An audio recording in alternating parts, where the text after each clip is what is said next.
Hello everyone and welcome to today's video. Today we're talking about the 2026 Kentucky Senate race to replace retiring incumbent Mitch McConnell. CEO Nate Morris has launched a Senate bid in the state, and he's already made some pretty big statements about supporting President Trump. Kentucky business owner Nate Morris launched his campaign for Saturday on Thursday in an effort to replace the state's senior lawmaker Mitch McConnell, who said he would not seek re-election earlier this year. Morris, who was appearing on Donald Trump Jr.'s podcast, Triggered with Don Jr., telling the president's oldest son he wanted to help, quote, take out the trash in Washington. I think it's time to take out the trash in Washington, D.C. and bring someone new, somebody from the outside, somebody that's not a career politician, and most importantly, someone that's only beholden to the people, not to McConnell cronies and the people that have been occupying the seat through McConnell over the last 40 years. Morris's comments came after months of criticism from McConnell, who has voted against key policies for the Trump agenda while painting himself as a firebrand America First candidate. However, his opponents have attempted to crack that image. Nate is the only candidate who didn't support Donald Trump in the 2024 primary. He gave $5,000 to Nikki Haley, championed radical DEI policies, used diversity quotas for hiring, and even hired Obama and Kamala's campaign manager to run his company, said Representative Andy Barr of Kentucky, who's also in the Senate race, in a statement according to the Louisville Courier-Journal. Nate Morris is pretending to be MAGA now, but he can't run from all the liberal trash in his past. Morris is currently slated to run against Barr and former Kentucky Attorney General Daniel Cameron in the GOP primary. I'll be getting more into that in just one second. But this is certainly very interesting, because when you look at the 2026 Kentucky Senate race to replace Mitch McConnell, obviously there's very big shoes to fill.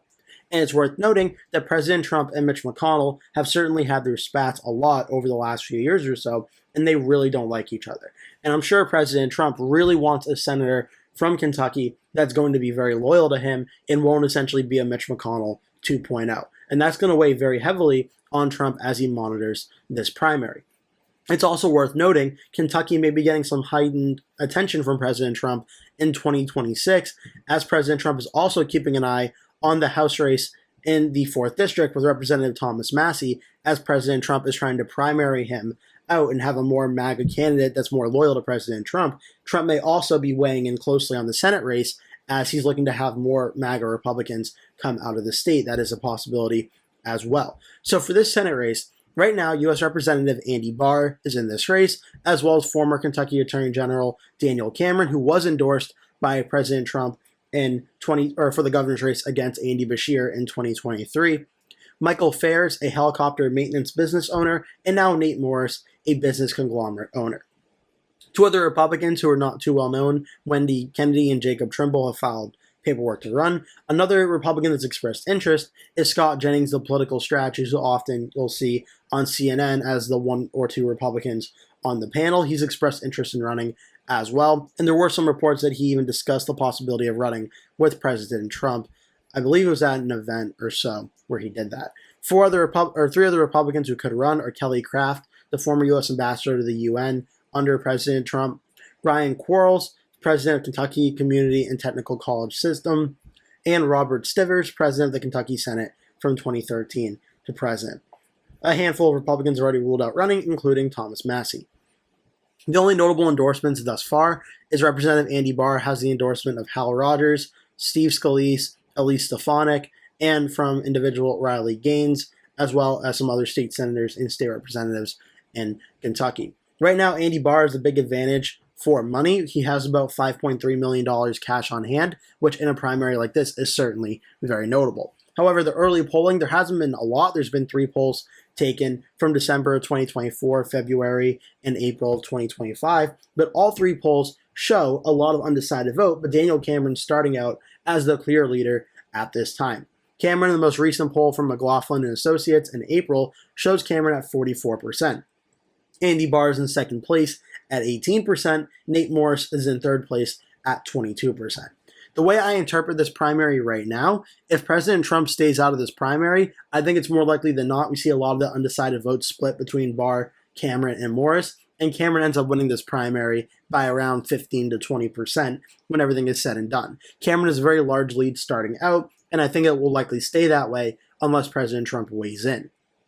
But that's a big caveat here. because I think this could be a similar situation to 2022, where J.D. Vance was running in the Republican Senate primary in Ohio. He was not starting out as the favorite in that race. He was polling oftentimes in third or fourth place in many of those polls, and then President Trump endorsed him, and Vance ended up winning the primary very narrowly, but he did end up winning. Nate Morris or Andy Barr, if they were endorsed by President Trump, could see a similar situation happen, where a lot of that 36% may throw their support behind the candidate that Trump endorses, and maybe even some of Cameron's 44% tails off and goes to that candidate. But that's a big hypothetical. Right now, President Trump is not weighed in. I'm not sure if he will or not, but if he does, that will play a very important role. But right now, Morris and Barr, I think has more of a chance of winning this primary than Morris does. But Morris announcing his show on Donald Trump Jr. or announcing his run on Donald Trump Jr.'s podcast could be a way of Morris trying to get the Trump endorsement, both from Trump Jr. and President Trump, and trying to get some momentum going that way, as that likely will be his only path to winning the Republican primary. On the Democratic side of things, Minority Leader of the Kentucky House of Representatives, Pamela Stephenson, is declared in this race. There are some other Democrats who have filed paperwork and are potential candidates, but I expect Pamela Stephenson will be the Democratic nominee for November. The problem for the Democrats is Kentucky is a very Republican state. All four political prediction websites all have this race listed as all Republican. And when you look at the election history in Kentucky, it makes a lot of sense. In 2022, Rand Paul won re-election by 23.6% against his Democratic opponent without much of a problem. In 2020, Mitch McConnell, who is the weaker of the two Republican senators from Kentucky in terms of election strength, I would say, McConnell still won against Amy McGrath by 19.5%, a safe Republican win. So both of the last two Senate races have been safe Republican for them. 2016, Rand Paul won by about 14.5%. After 2014, where McConnell won by 15.5%, Kentucky's around a safe Republican state at the Senate level. Presidential level, it's even more Republican. Trump won it by 30.5% in 2024. And in 2020, when Joe Biden had a very strong night, Donald Trump still won the state by 26 points. Can't say the same on the governor level, where Democratic Governor Andy Beshear, who's very popular in their state, won re-election by 5 points in 2023 after he was narrowly elected in 2019 against Republican incumbent Governor Matt Bevin. As for the Senate race for 2026, without a doubt, whoever the Republican ends up being, I have Kentucky going safe Republican without really too much of a surprise. But who the Republican wins the primary could be the most interesting part of this Senate race. I hope you enjoyed this video. Make sure to like and subscribe if you did. Leave a comment below, tell me your thoughts, and I hope to see you in a future video.